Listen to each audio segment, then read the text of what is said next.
prophet Job once wrote, Adonai natan v'Adonai lakach, yehi shem Adonai mevarach. God has given and God has taken away.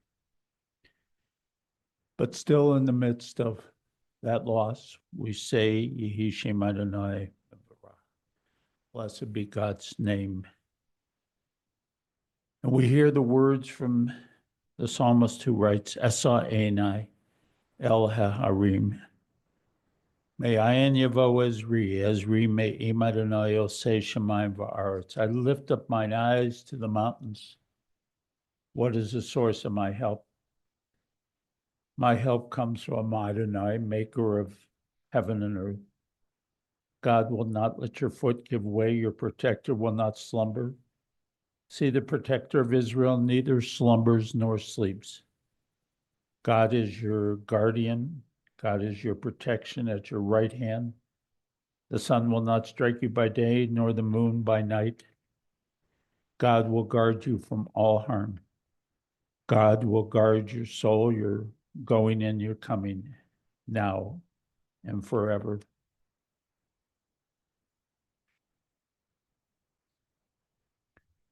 Together we recite before that, a psalm for Jerry.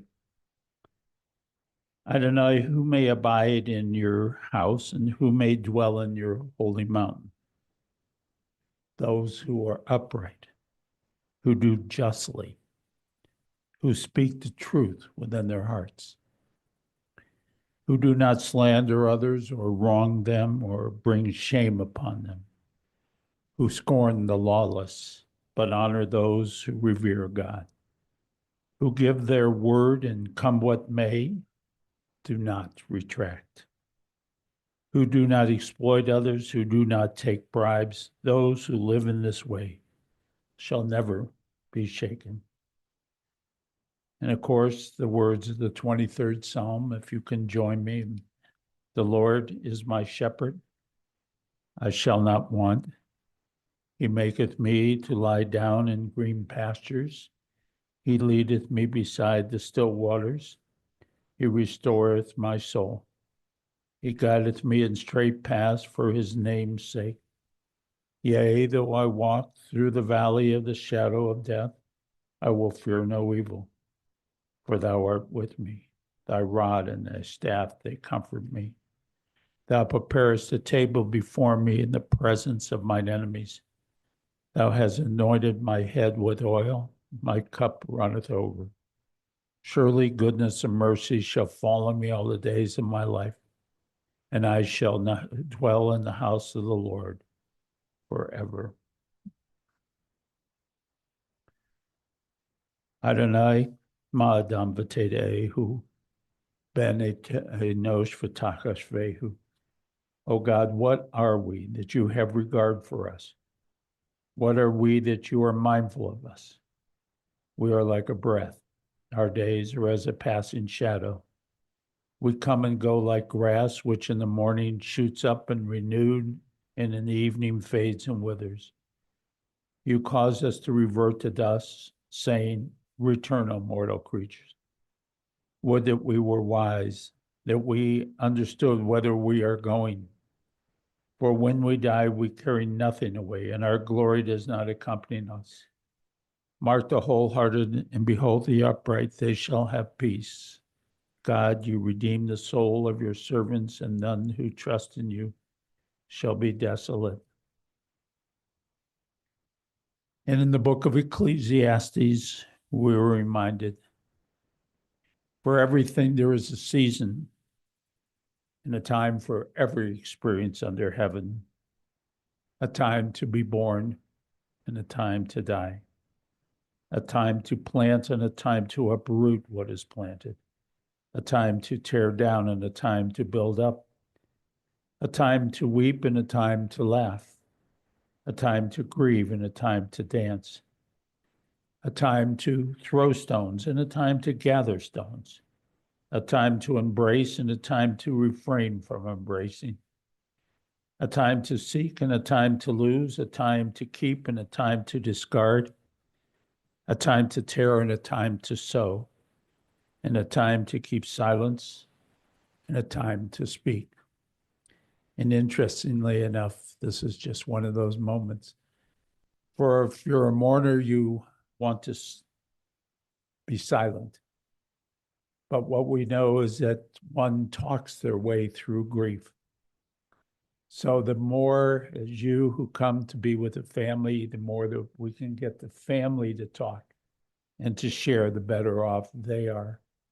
And if you really want to be a great help from the family, because there are no words that will take away their pain at this moment, the best thing you can do for the family is not some words of that might not help them, but the best thing you could do is tell them a story about Jerry and how he touched you in your life. So that's what we would like to do. And this is a time for storytelling. And so, Jillian, I'm going to allow you to start the first of the storytelling.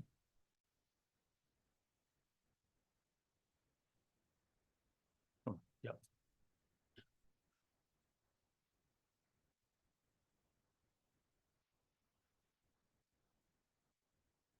Gonna do it. All right. For those of you lucky enough to know my dad, you wouldn't be surprised to know that he made jokes up until the day he died. It was only last week when the doctors walked into his room and asked him if he knew what was going on with him, with which he yelled out, "Oh my God, you just gave me a vasectomy?" That's just the type of man he was, the man he is. He's funny. He never took life too seriously, even in the most challenging of times. He was the light everyone knew they needed. You know, I didn't want to say anything today because I wasn't sure that I could get through it, but I was on my run yesterday and I just felt something in my bones that I should, that he would want me to, because he and I had a very special bond. Maybe it was because we were so much alike, and I see so many qualities of him in me, for better or for worse, but mostly for better. The title of my letter today is called "The Secret to Beautiful Death is to Live a Beautiful Life." We all in this room experienced a different Jerold Hart. Some of us knew him when he was a big shot lawyer, or a guy who loved his boat, or a Corvette. Some of us knew him when he was a weightlifter or a drummer.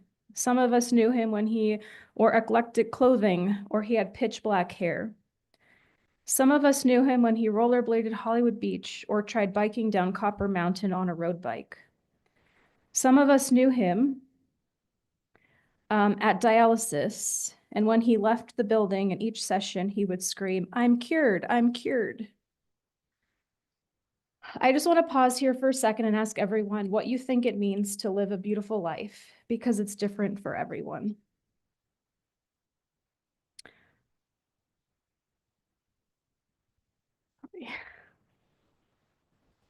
I really do think my dad lived a beautiful life. Sorry. Even in the 46 years before he met me. He was good looking, which helped a lot. He was smart and able to go after his dreams of becoming a lawyer, even after selling gefilte fish on the side of the road to pay for rent. He married the love of his life and had 3 also good-looking children, who went off to be happy and kind people with 6 amazing grandkids. He got to travel with his family, buy all the toys he wanted, but most of all, he was loved by everyone. Now, this might sound crazy, but I've dreaded this day for quite some time. With health bout after health bout, I wasn't sure he was even going to make it to 82. We were always told, Jerry has a strong heart, or Jerry is very resilient. Who could survive sepsis? And time again, he proved us wrong. And I keep thinking about why that was. And I truly believe he fought here to stay here with us. Over the last many years, there were things he couldn't do, like skiing, driving, biking, working, and walking. He became perfectly happy hanging with my mom, watching Netflix, YouTube videos, and eating shrimp upstairs in the dining room. Being with my mom made him the happiest man ever. And when he got to FaceTime the grandkids, I could see his face light up. I would even see him screenshot photos of the family and send them to me. I don't know why, but he sent them all to me. I'd catch him going through his photo stream again and again. He would always brag that his son went to Harvard, his daughter is a power lifter, and his other daughter is a mountain climber. He lived vicariously through us.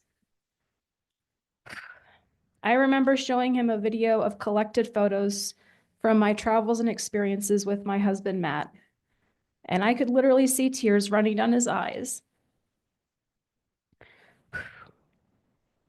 because he was so genuinely happy that I get to experience the life I dreamed with the love of my life.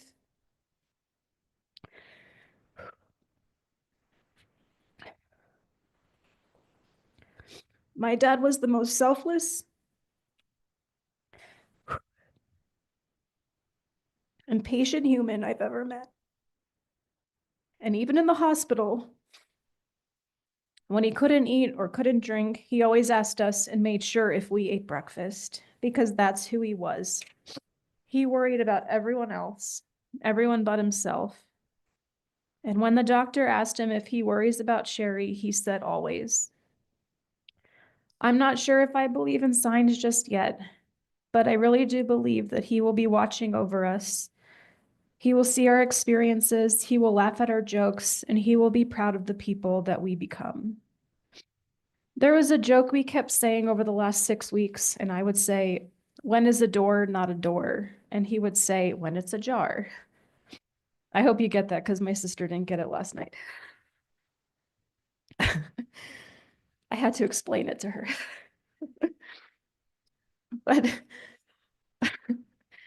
But as long as I live, I will always keep my door ajar for him to come visit me because he will be missed more than he knows.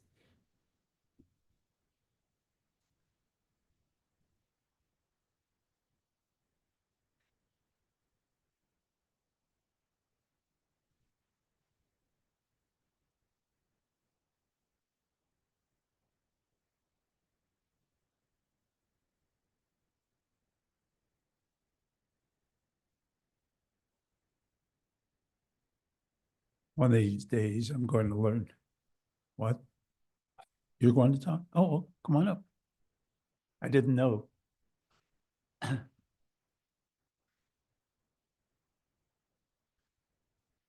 didn't prepare any remarks. This has been a wildly difficult week. But I did want to say a couple words about my dad. Last night, I was meeting a couple of my friends who flew in, well, from all over the country, who remember me talking about my dad when I was a lot younger. He was a little younger. And the way I described him, I was reminded last night, was this larger-than-life figure. And I guess after years of talking about him in this way, when he finally came to college to visit, they were expecting a Paul Bunyan type guy. And he was just dad. But, you know, to me, that's who he was. He was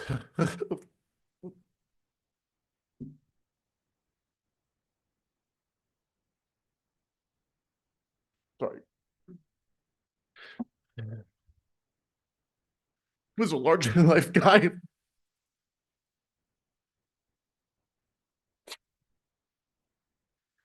And growing up, he was my hero. And I was really happy I was able to tell him that before he passed. And for those of you who weren't lucky enough to know him back in the, let's say, mid-'80s to late 90s, the golden era of my dad. I mean, he was an amazing guy.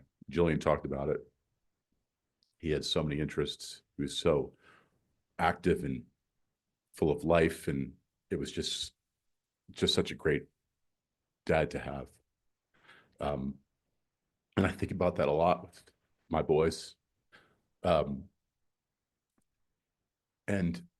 he took everything that came at him over the last 20, 30 years really well. It was very impressive, and I'm not so sure I could ever do it the way he did it, but he did it. And he was a great role model for how to persevere. He seemed just as happy the last 20, 30 years as when he was struggling as he did in those golden years when he was thriving. And that's a great lesson for all of us. I could drone on for hours. I'm not going to, but I just wanted to thank him for being a great role model. And that's how I'm going to remember him.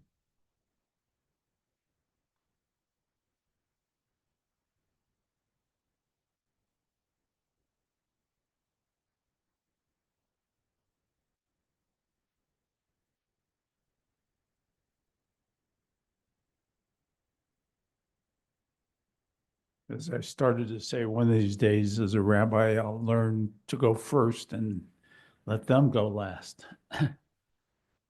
So Sherry and Greg and Bree and Jennifer and Brooke and Julian and Matt and Griffin and Tucker and Colton and Emily and Chloe, and you who are friends who came to be here at this moment, the staff of Moderna who took such good care of him. In reality, I am an newcomer to this family in terms of knowing and being influenced by Jerry and his sidekick, Sherry. I only got to know Jerry in the last 4.5 years as a result of the two of them moving into assisted living at Balfour Riverfront Park. But as I sat at dinner, after dinner with him, I was taken by the jovial Jerry, who always made life funnier and saw humor everywhere and in everything. As Stephanie Malone, the nurse at the dialysis clinic, who too is a latecomer to this family, she talked about Jerry's coming into the clinic, and he brought with him light and joy and positivity. And everyone at the clinic adored him for this, as did his nephrologist. And this is how I knew Jerry, that he was truly a light to others.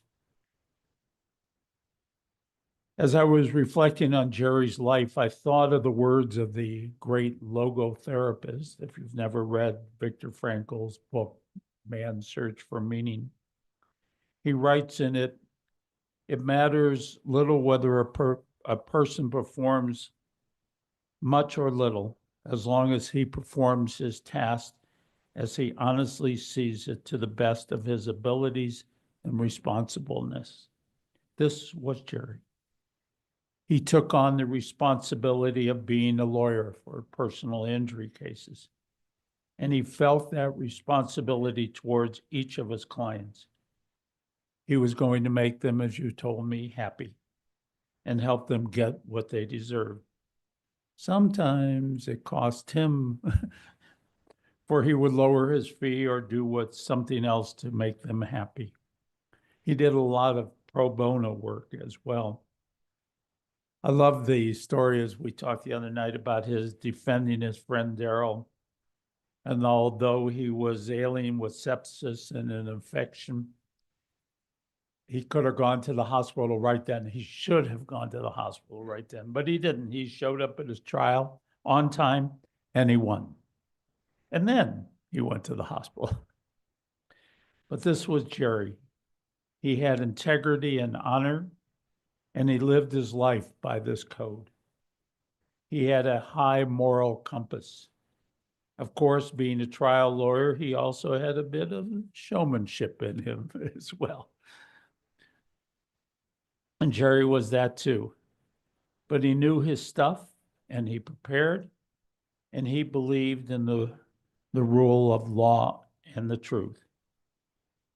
Now, the best thing that Jerry did in his life, well, there were a lot of good things that he did, but the best was that he approached a young lady at a party. And she told me he had an outrageous outfit on, cowboy hat and shirt down to here, open and so forth. And with his sense of humor, he said to her, "What are you doing with that dummy guy over there?" Truth is, he was, by the way, but, and the two of them hit it off immediately. And he called her the next day. He biked 15 miles in Florida to be with her on one of his early dates. So Jerry and Sherry became one soul. The rabbis talk about an imagery that God puts half of a soul in a man and a half in a woman, and the two search for each other.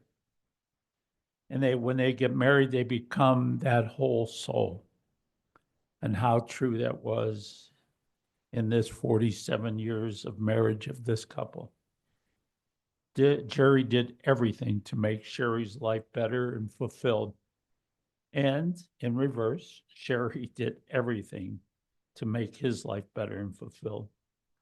I know that she ran his office and made him a better person and a better lawyer. She was his paralegal par excellence.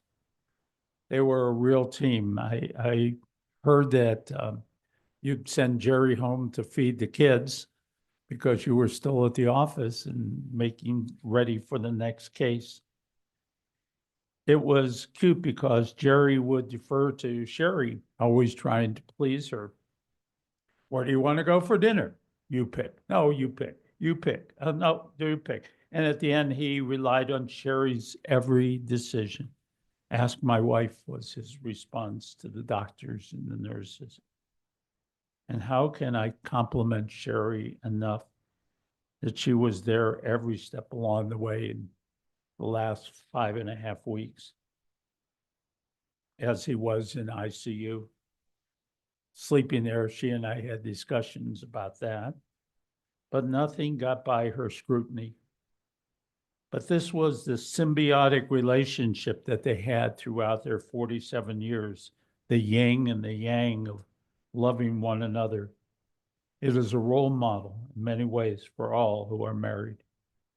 Being the advocate for the other, the two of you fought for the other more than for yourself. Speaking of a role model, Jerry was the care and protector of his mother, Beverly, who was a single parent who watched over him. And in return, he was her guardian. And Sherry and Jerry took her on trips with him, had her live with him, and he was there for her to her very end. Law was one aspect of the life of Jerry Hart. And then there was, as Susan Blount, their friend, described him, the refrigerator on rollerblades. Jerry was not slightly built. He was built with broad shoulders. And for me to think of him, but you guys all remember this, his rollerblading down the boardwalks in Florida. He was, as Susan said, a force to be reckoned with. He loved boating and biking and skiing, as we heard. In fact, the skiing brought him and the family to Colorado. And speaking of Colorado, we have to remember this, that he came to Colorado and he took the bar here. Not an easy thing. How old was he when he took that bar? Doesn't matter. He wasn't a young whippersnapper anymore. 2003. Of course, at the heart of his and Sherry's life, as we heard, were their children, Greg and Jennifer and Jillian. He gave them the best that he could, colleges, private schools, weddings. He adored each of you, and we're very proud of you and each of your accomplishments. You each had your special moments with Dad, murder mysteries, rollerblading with him, watercraft. You loved, as we heard from Jillian, his sense of humor and his joy in life. He always took an interest in what you were doing.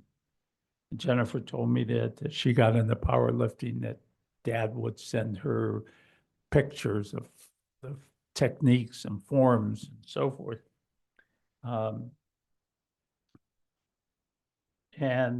Julian interested in your running, and I would be remiss, and we all would be remiss if we did not compliment you for the devotion you gave to your dad in these last weeks. You were there for him and went over every document and everything else. A lifesaver for Mom and your care for her, and you deserve all the credit.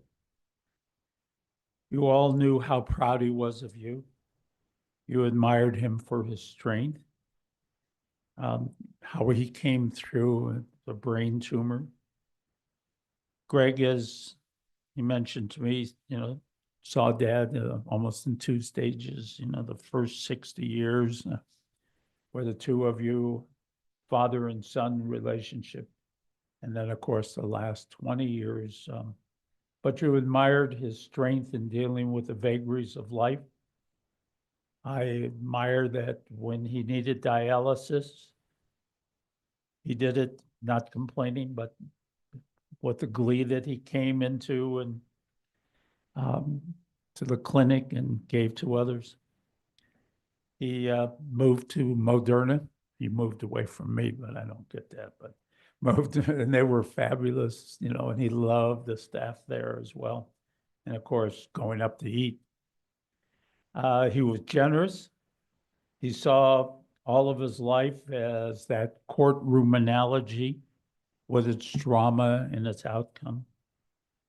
He was always concerned for others, and he never bought for himself. The turquoise band on the watch, you'll have to ask Jennifer to tell you about it, but he never carried a wallet. So we're still wondering how he got that band without paying for it. But that was Jerry. He pulled that one off. I could go on and on, building upon the Hart name, spelled Heart, for he had a heart. But what we do know is he did live his life to the best of his abilities and responsibleness. So I'd like to close with a poem I feel fits Jerry. It's called The Measure of a Man. Not how did he die, but how did he live? Not what did he gain, but what did he give?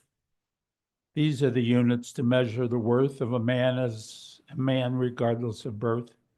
Not what was his station, but had he a heart? And how did he play his God-given part? Was he ever ready with a word of good cheer to bring back a smile to banish a tear? Not what was his shrine, nor what was his creed, but had he befriended those really in need? Not what did the sketch in the newspaper say, but how many were sorry when he passed away. We're going to miss Jerry Hart. But we can say that he lived his life with joy and humor and brought light to shine upon others, and we will bask in it in the years ahead. We say to Jerry Hart, life b'shalom, go in peace for a life well lived.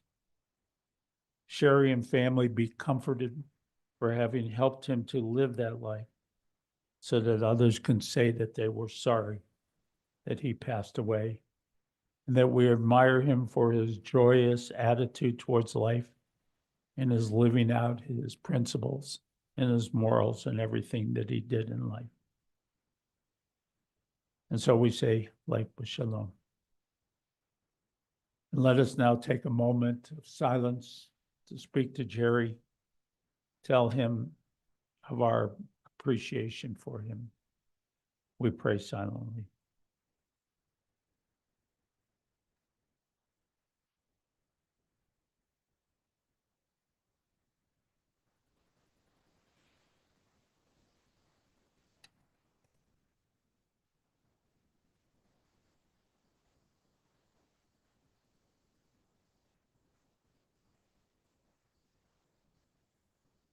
For Jerry Hart's love that united us in life and which death cannot sever. For his companionship that we shared along life's path and which continues to the tenderness of memory. For the gifts of his heart and mind that brought us joy and happiness and is now a precious remembrance. And for all these and more, we give our thanks to God. May the words of our mouths and the meditations of our hearts be acceptable in your sight, O God, our strength and our Redeemer. And let us all say, Amen. Let us rise for the El Malay Rachamim.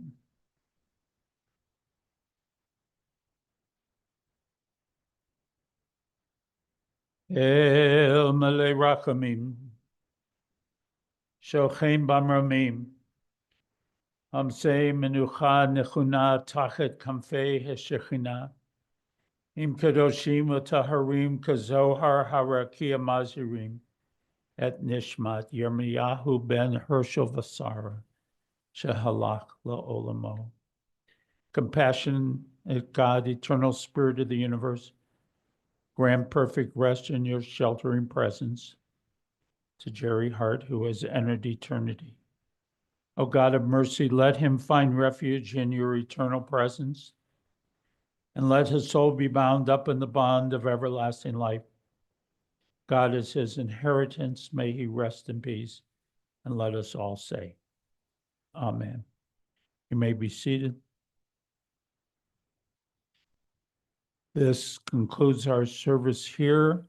We will continue at the graveside. If you are coming to the grave, there are directions on the podium over there as to how to get there and where to go and how to get into the cemetery.